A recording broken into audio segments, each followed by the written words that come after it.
बाबूजी, ये उपदेश आप अपने उन मूर्ख भक्तजनों को दीजिए। आपकी गप और उसकी सच्चाई सत्य की बात है। सत्य परमो धर्म, मेहनत ही ईश्वर है।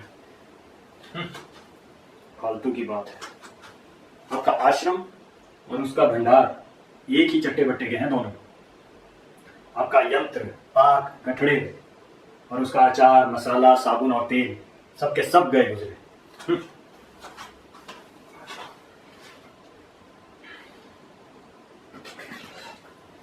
कमली, अभी तक मुसीबत आई नहीं है ना? अच्छा हुआ नहीं है, झंझट है साली।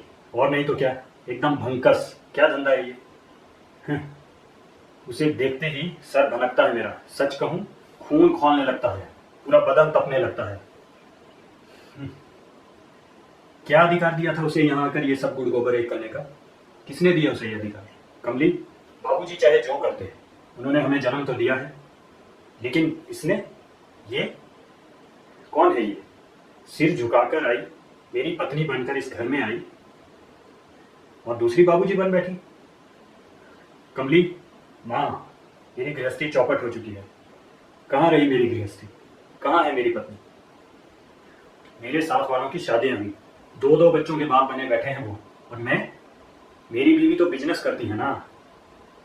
पांव भारी तो हुए थे उसके भी, लेकिन उसे तो बच्चा ही नहीं चाहिए था, क्योंकि बिजनेस जो करना था उसे, उसमें बच्चे का क्या काम? बाबूजी बस बहुत हो गया, मुझे नहीं चाहिए ऐसी पत्नी। जो है उसे लौटाया जाए, ऐसा उपाय चाहिए बस। और अगर वो इतनी ही महान है तो उसकी तस्वीर टांग दीजिए ना तुम्हारी गुआओं में। मेरे गले क्यों मर दिया उसे? ऐसे बोगस धंधे के लिए कोई ब्याह कर नहीं लाता है बीवी को।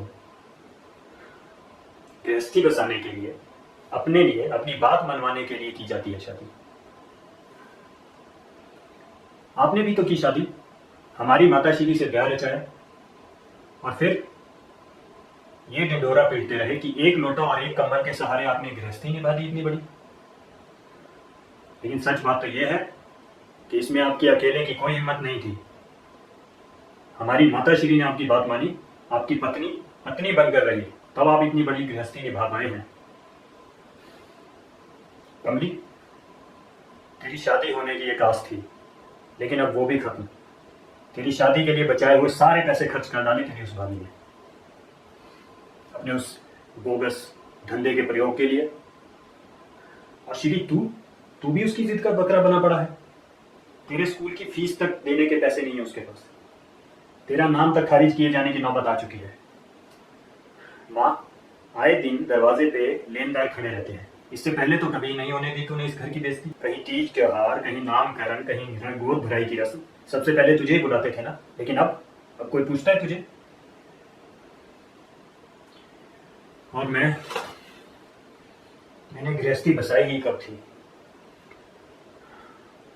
मैं तो बहुत बड़ा बेवकूफ बन गया। लेकिन हाँ, अब नहीं, अब बस और नहीं। अब अपनी गैंग, वही अपनी गृहस्थी, वही अपनी बीवी, अब सब वही।